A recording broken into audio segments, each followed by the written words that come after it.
you know that the company's cooked and you like the people you work with, but you have to make these tough calls and you got to get yourself in the right state of mind. Like, how do you empathetically frame it, set it up, and then how do you prepare yourself? Because it sucks. You know what I mean? Yeah, it does suck. And I think it's having a genuine care for the people.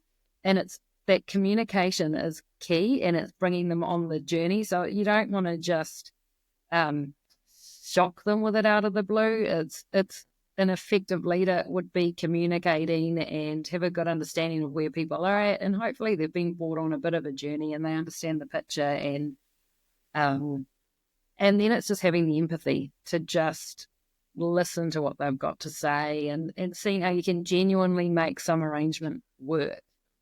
And what other things could you offer? So if redundancy is the only option and you've consulted with them and it just has to be, then maybe you could look at outplacement support. You know, for a company, it's very little cost to go, we'll pay for your outplacement support so somebody can help you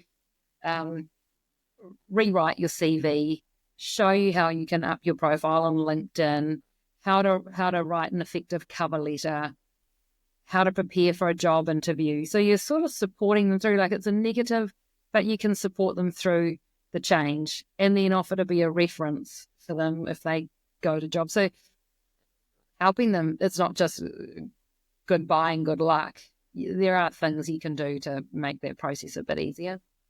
I mean, I never, having the conversation is never a bad thing. It's like if you spring someone and you shock them, like Gary Vaynerchuk, he spoke openly about that, where he was too nice. He had ideas. He's a big CEO, one of the largest marketing companies, if you don't know.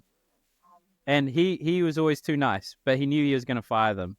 And then suddenly they were just shocked. And he had a whole lot of bad reviews because of that, because he didn't incrementally express and try and work with them. Say, hey, this is the challenge we're having. Is there anything I've done that miscommunicated this? Like, what can I do to support you? Because we need to hit this target.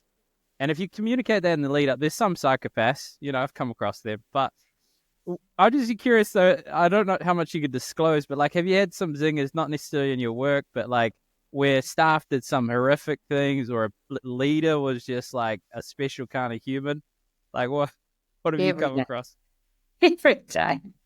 The challenges we get. We always think if only we could just write all this up on the wall. And it's so bad sometimes. If you don't laugh, you'll cry with some of the things we face. And it's just some of our work is quite reactive, obviously, because we are we're essentially like a virtual HR department for companies. So we'll get a phone call out of the blue one morning to say that someone's in there, not our office, but our clients, they're in there with a machete, or someone is turned up and they're high on drugs and they put the drugs on the manager's desk and they just wanted to disclose that, like, they can't do the job today. Oh, at least they're Or honest. someone is asleep in the production line and the other staff have taken a photo and put it, it's like the stories are incredible of what we deal with on a day-to-day basis in the reactive sort of ER space. But we therefore, it's nice to know the leaders have someone they can call, and we're so used to it. And even though each case is so different, they all follow a similar process in the ER side of things. So, we get some real doozies coming into the day-to-day workload of what we deal with. But Machetes, wild. Like, what can a leader do to be conscious, like more tactical, Because I used to live with an employment lawyer and they would represent the employer and they very rarely won. You know what I mean? It was always a negotiation. Like, it's all very favorable of the employee, which I get. But like, how can, in terms of a business owner, what is the right steps to take? How do you prepare? What's good practice so you don't have someone walking into your office with a machete? You know what I mean? And you still got to pay them leave.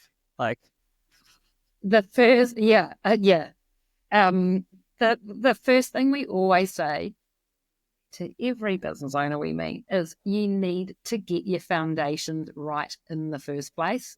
So have a good, solid employment agreement in place. Make sure it's signed. Have your policies I think a lot of people, when they start a business or they've been doing it for a long time, they hear that sort of thing and they think, it's just paperwork. I don't need policies, or I can just chat GPT that and they'll. But actually, it's really important that you have those and that they're tailored to the employee. Like a lot of those things that you get off the internet are quite heavily weighted in the employee's favour.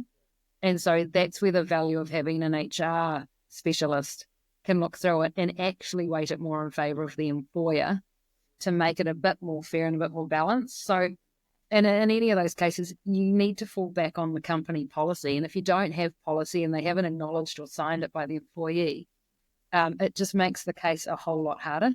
So it's about, from the get-go, make sure you've got a good agreement, make sure you've got policies, and make sure you've got a really good process for disciplinaries or misconduct or drug and alcohol. Make sure you've got that.